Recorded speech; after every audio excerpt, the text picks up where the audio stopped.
The clang of metal against stone echoed from behind, a grim reminder that the cellar was not yet silent. He gripped the sword tighter and climbed the narrow steps leading to the upper corridor. The stench of dried blood and rotting wood struck his senses the moment his boots touched the cold stone floor. The corridor stretched endlessly, its walls lined with decaying portraits. Noble faces eroded by time, leaving only hollow eyes that pierced the souls of those who passed. Beneath his feet, streaks of dried blood dragged on like the remnants of a hunt.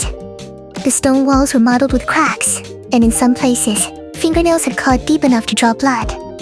The silence was so absolute that the drip of water from the ceiling sounded like the ticking of a clock counting down. He walked slowly, breath mingling with the chill like mist. Each step echoed like a distant call from somewhere far away. In his mind, the void of memory remained pitch black, leaving only a heavy sense of guilt, nameless, yet crushing. His hand tightened unconsciously around the badge in his pocket. It was ice cold, like a shard of metal from the realm of the dead. He didn't know why he kept it, only that discarding it would make his heart more uneasy. There was something in those faint carvings, something disturbingly familiar.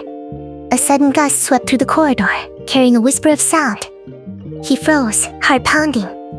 The feeling of being watched grew sharper, as if hundreds of unseen eyes lurked behind the stone. He raised his sword and moved cautiously. The darkness at the far end seemed to shift. Then came a hiss, sharp, metallic, like steel grinding on stone. From that void crawled a shape, something that was no longer human. Its body was grotesquely elongated, bones jutting beneath waxen gray flesh. 4 main limbs and 2 twisted appendages bent at unnatural angles like an insect.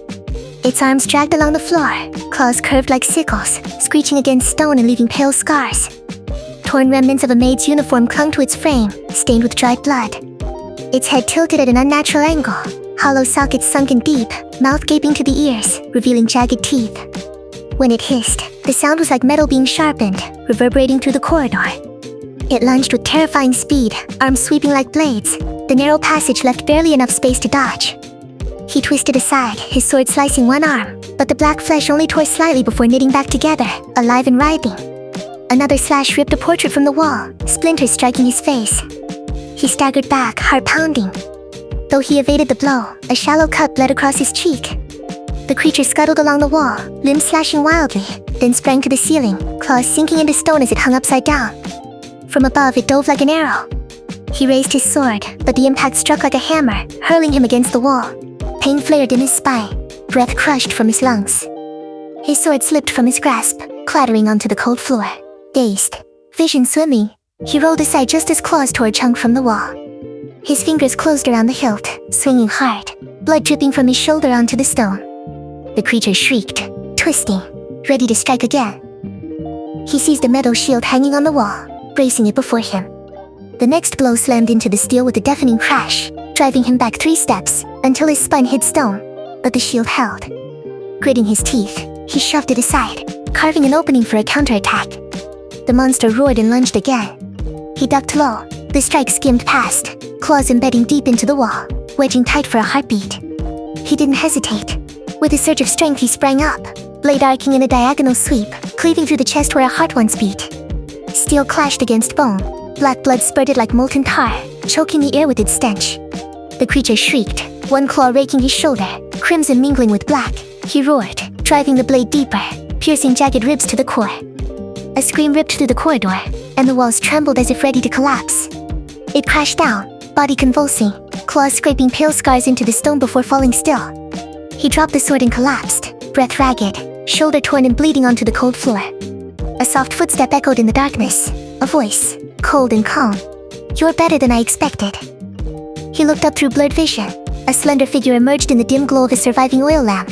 Hair white as silk cascaded over her shoulders, shimmering faintly in the pale light. Crimson eyes glowed with icy allure, beautiful in a way that felt unearthly.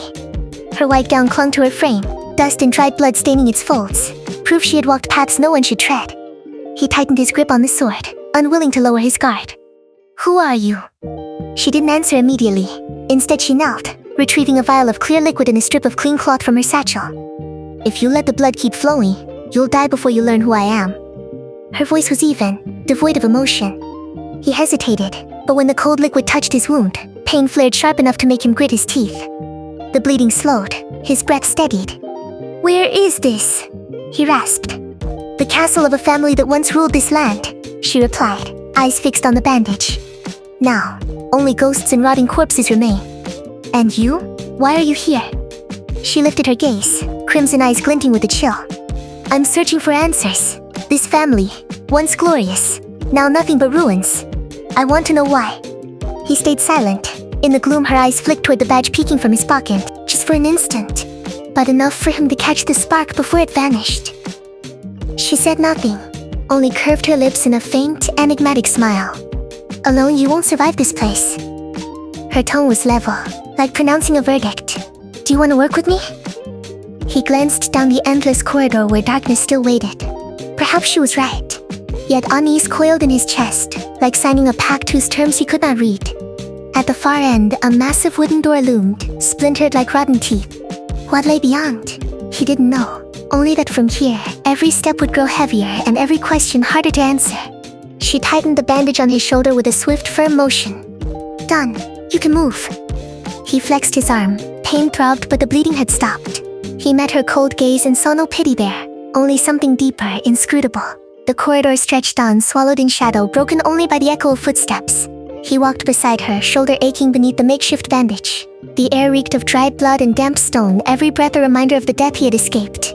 He stole a glance at her. The pale glow of the oil lamp shimmered on her white hair, making her seem like a beautiful phantom, dangerous, unreal. Doubt lingered, yet truth remained. Without her, he would have died here. That door, where does it lead?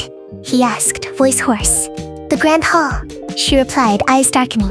Where everything began, and where much has ended.